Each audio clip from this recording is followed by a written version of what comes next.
ఇక ఇదే విషయం గురించి మరింత సమాచారాన్ని అందించేందుకు న్యూస్ రూమ్ నుంచి మా Telangana bureau in charge Naveen live ద్వారా సిద్ధంగా ఉన్నారు. నవీన్, చూస్తుంటే తెలంగాణ రాజకీయం మొత్తం ఢిల్లీకి మకామైనట్లు కనిపిస్తుంది. ఇటు రేవంత్ రెడ్డి అండ్ టీం, ఇటు బీజేపీ అగ్రనేత అంతా ఢిల్లీలో ఉన్నట్లు కనిపిస్తుంది. Overall updates. సో మొత్తం మీద ఢిల్లీలో పార్లమెంట్ సమావేశాలు జరుగుతున్నాయి. సో ఈ పార్లమెంటు సమావేశాల నేపథ్యంలో కొత్తగా ఎన్నికైనటువంటి ఎంపీల చేత ప్రమాణ స్వీకారం చేయించేటువంటి కార్యక్రమాలు జరుగుతున్నాయి. సో మరోవైపు ఇటు తెలంగాణ రాష్ట్రానికి సంబంధించి ముఖ్యమంత్రి రేవంత్ రెడ్డి గడిచిన 4 రోజులుగా ఢిల్లీలోనే మకాం వేశారు. ముఖ్యంగా రాష్ట్రానికి సంబంధించినటువంటి అనేక అభివృద్ధి పనులకు సంబంధించి కేంద్ర మంత్రులతో సమావేశాలు జరుపుతున్నారు. సో రాష్ట్రానికి రావాల్సినటువంటి నిధులే కావచ్చు, ప్రాజెక్టులే కావచ్చు, లేదా ఇతరత్ర అంశాలకు సంబంధించి కేంద్ర మంత్రులతో వరుసగా ఆయన గడిచిన 4 రోజులుగా సమావేశాలు నిర్వహిస్తున్నారు. సో మరోవైపు ఇటు రాజకీయ పరమైనటువంటి చర్చలు కూడా జరుగుతున్నాయి. ముఖ్యంగా పార్టీ అధిష్టానం ఢిల్లీలోనే ఉంటుంది కాబట్టి సో తెలంగాణలో ముఖ్యంగా రేవంత్ రెడ్డి పిసిసి పదవీ కాలం ఈ రోజుతో ముగుస్తున్నటువంటి నేపథ్యంలో సో ఆల్రెడీ అసెంబ్లీ ఎన్నికలు, లోక్సభ ఎన్నికలు కూడా పూర్తయినటువంటి నేపథ్యంలో ఇక పూర్తి స్థాయి పిసిసి అధ్యక్షుని నియామకానికి సంబంధించి పార్టీ అధినాయకత్వం కసరత్తు చేస్తుంది.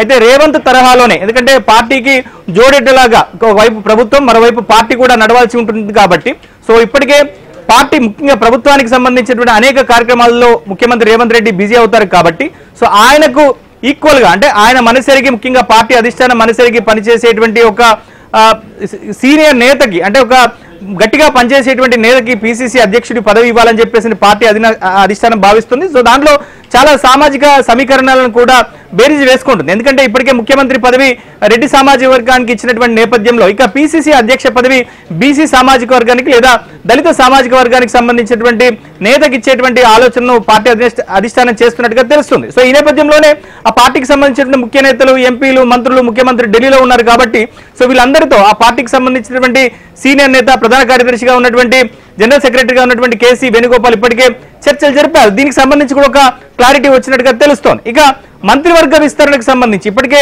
తెలంగాణలో 12 మంది, ముఖ్యమంత్రితో పాటుగా 12 మంది మంత్రులు ప్రమాణ స్వీకారం చేశారు. సో ఇక 6 స్థానాలు ఖాళీగా ఉన్నటువంటి నేపథ్యంలో సో వాటిని కూడా పూర్తి చేయాలనేటువంటి ఆలోచనతో పార్టీ అధిష్టానం భావిస్తున్నట్టుగా తెలుస్తుంది. దీనికి సంబంధించినటువంటి చర్చలు కూడా, అంటే దీనికి సంబంధించిన కసరత్తు కూడా ఒక కొలికి వచ్చినట్టుగా తెలుస్తోంది.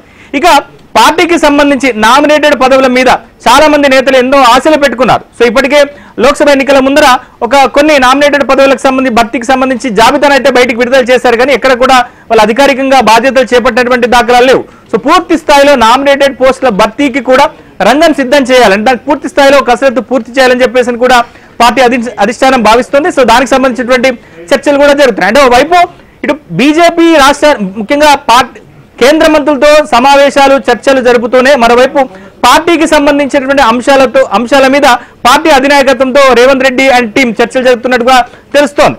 సో ఇక బీజేపీ విషయానికి వస్తే సో బీజేపీకి సంబంధించి పార్టీ అధ్యక్షుడు ఎవరన్న దాని మీద అయితే కొంత ఉత్కంఠ అయితే కొనసాగుతుంది. సో ఇప్పటికే పార్టీ అధ్యక్షునిగా గతంలో పనిచేసినటువంటి బండి సంజయ్ కేంద్ర హోంశాఖ సహాయ మంత్రిగా ఉన్నారు. మరోవైపు ప్రస్తుతం అధ్యక్షుడిగా ఉన్నటువంటి కిషన్ రెడ్డి సో ఆయన కేంద్ర బొగ్గు గనుల శాఖ మంత్రిగా కూడా ఉన్నారు. సో ఇప్పుడు పూర్తి స్థాయిలో ఇటు కాంగ్రెస్ కు ప్రత్యామ్నాయంగా, ఒక బలమైనటువంటి ప్రత్యామ్నాయంగా బీజేపీ ఎదగాల్సినటువంటి అవసరం ఉందని చెప్పిన పార్టీ నాయకత్వం భావిస్తోంది. సో కనుక ఈ నేపథ్యంలో ఒక మంచి నేతను ఆ పార్టీ అధ్యక్షునిగా ఎన్నుకోవాలని చెప్పేసి పార్టీ భావిస్తుంది. సో దాంట్లో రకరకాల పేర్లని కూడా వస్తున్నాయి. సో మొత్తం మీద ఈ 2 పార్టీలకు సంబంధించినటువంటి నేతలంతా కూడా ఢిల్లీలో ఉన్నారు. సో వాళ్ళ ప్రయత్నాలు చేస్తున్నారు. పార్టీ అధిష్టానం కూడా ఆ పార్టీకి సంబంధించిన నేతలతో ఎప్పటికప్పుడు చర్చలు, సంప్రదింపులు జరుపుతోంది.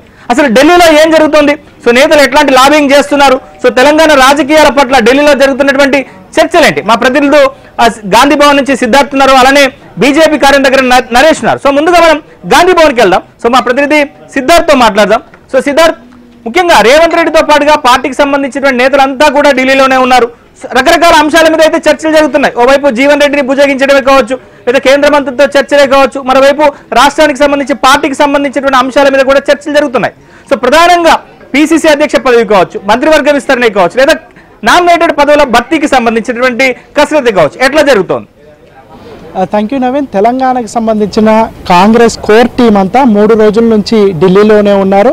తెలంగాణ కాంగ్రెస్లో అపరిష్కృతంగా ఉన్నటువంటి సమస్యలన్నింటికీ ఒక పరిష్కారం దొరికిందని చెప్పుకోవచ్చు. ముఖ్యంగా పిసిసి చీఫ్గా రేవంత్ రెడ్డి పదవీ కాలం ఈ రోజుతోని ముగియనుంది. రాష్ట్రానికి కాబోయే కొత్త పిసిసి చీఫ్ ఎవరు అని చాలా రోజుల నుంచి చర్చ నడుస్తూ ఉంది. దీనికి సంబంధించి ఒక క్లారిటీ వచ్చినట్టు తెలుస్తూ ఉంది.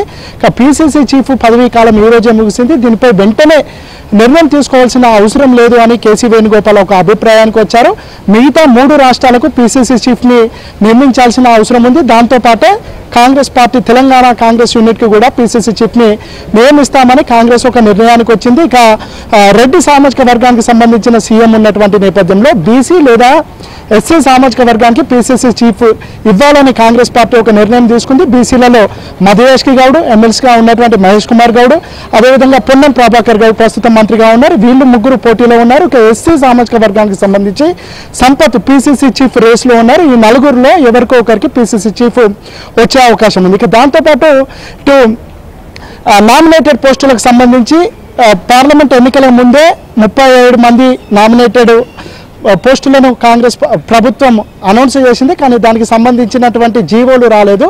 దానికి సంబంధించి ఒక పార్టీలో ఒక విభిన్నమైన అభిప్రాయాలు వ్యక్తమవుతున్నాయి. ఎవరైతే కష్టపడని వారికి కూడా కొంతమందికి పదవులు ఇచ్చారనే ఒక కన్ఫ్యూజన్ నెలకొంది. దీనిపై కూడా కాంగ్రెస్ హైకమాండ్ ఒక నిర్ణయానికి వచ్చింది. ఎవరైతే పార్టీకి కష్టకాలంలో నిల్చున్నారో, పార్టీ అధికారంలోకి రావడానికి ఎవరైతే కష్టపడ్డారో, మిగతా పార్టీల నుంచి వచ్చినప్పటికీ కాంగ్రెస్ గెలుపు కోసం కృషి చేశారో, కాంగ్రెస్ పార్టీ ఐడియాలజీని ప్రజల్లోకి తీసుకువెళ్ళడానికి ఎవరైతే కృషి చేశారో వాళ్ళకి మాత్రమే నామినేటెడ్ పోస్టులు ఇవ్వాలని కాంగ్రెస్ పార్టీ ఒక నిర్ణయం తీసుకుంది. సో దీనికి సంబంధించి కూడా ఒక కొలిక్కి వచ్చినట్టు అర్థం చేసుకోవచ్చు. ఒక 3-4 రోజుల్లోనే దీనికి సంబంధించిన జీవోలు రిలీజ్ అయ్యే అవకాశం ఉంది. ఇక మంత్రివర్గ విస్తరణకు సంబంధించి కూడా చాలా రోజుల నుంచి చర్చ జరుగుతుంది. ఇంకా 6 బెర్తులను ఖరారు చేయాల్సినటువంటి అవసరం ఉంది. అయితే రేవంత్ రెడ్డి 4 పేర్లను కన్ఫర్మ్ చేసి అధిష్టానానికి ఇచ్చినట్టు తెలుస్తూ ఉంది. మిగతా 2 బెర్తులను తర్వాత కాలంలో నింపుకుందాం. ప్రస్తుతానికైతే 4 మంత్రులను ఫిలప్ చేసుకుందామనే ప్లాన్లో రేవంత్ రెడ్డి ఉన్నారు. అయితే దీంట్లో సామాజిక సమీకరణాలు, అదేవిధంగా ఉమ్మడి జిల్లాలకు, కొన్ని జిల్లాలకు ఇటు ఆదిలాబాద్ కానీ నిజామాబాద్ కానీ వీటికి ప్రాధాన్యత లేదు.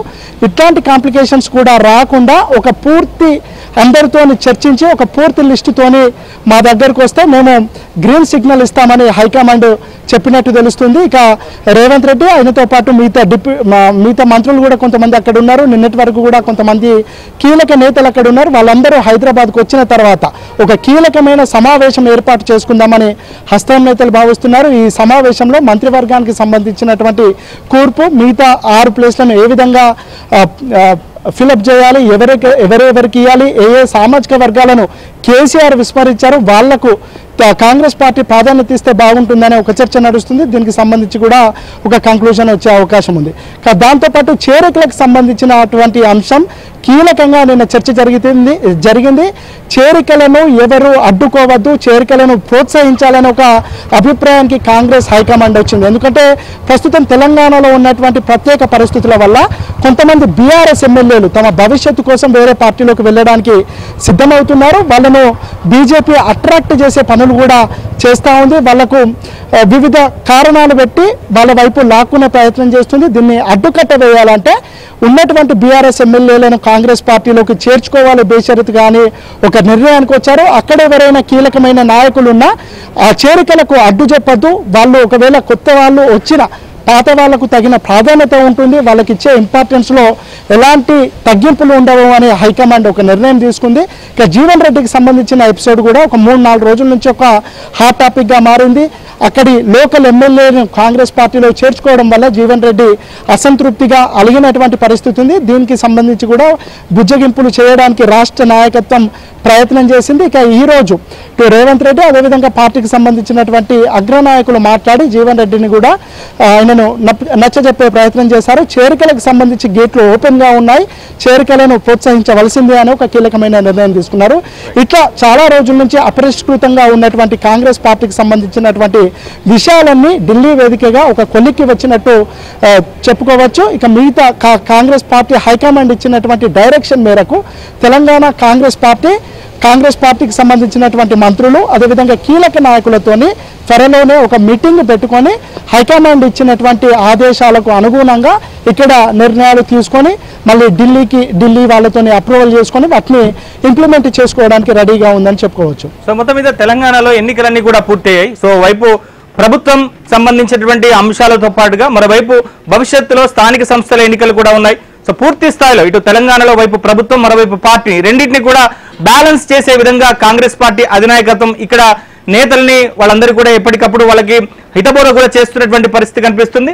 పూర్తి స్థాయిలో పార్టీని గ్రౌండ్ ముఖ్యంగా గ్రామ స్థాయి నుంచి రాష్ట్ర స్థాయి వరకు ఇంకా మరింత పటిష్టంగా నిర్మించేటువంటి కసరత్తు కూడా పార్టీ అధిష్టానం చేస్తుంది.